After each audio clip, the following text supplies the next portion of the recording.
am Carol Angela Davis. Okay, we all know that the Trump administration pays little attention to expertise and in fact will spread misinformation. The question is, are we willing to die for it?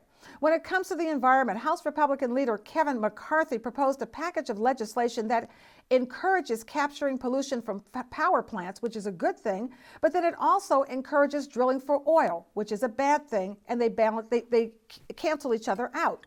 The legislation also leads to the planting of 1 trillion trees to absorb carbon emissions, which is a good thing, but then it also ramps up logging, which is a bad thing. You're planting new trees, which take a long time to grow up, and you're taking the mature trees that are taking the carbon out of the air, and you're getting rid of them. It makes no sense. And now this lack of logic is bleeding into the coronavirus.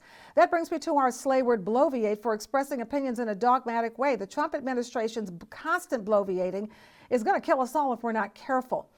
According to the Office of Personnel Management, in the first 2 years of the Trump administration, more than 1,600 federal scientists left government agencies, folks. And you should know Trump's proposed 2021 budget proposal. It includes a 16% reduction in funding for the Centers for Disease Control and Prevention. You should also know that in the past 3 years of the Trump administration, there's been an exodus of scientists from agencies, from scientific panels that have been re-engineered, folks, frankly, to favor a specific viewpoint instead of favoring the science.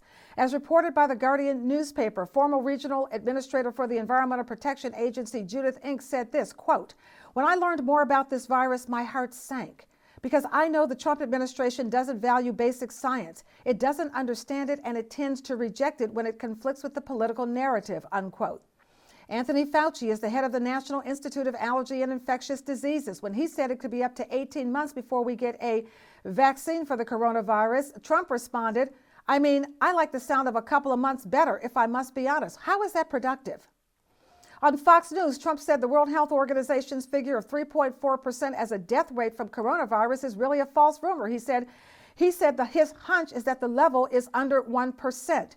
He said that without a shred of evidence, people. We have to have really smart people, scientists, to help us get out of this mess, and without it, we may perish. I'm Carol Angela Davis. Vote. Don't get played.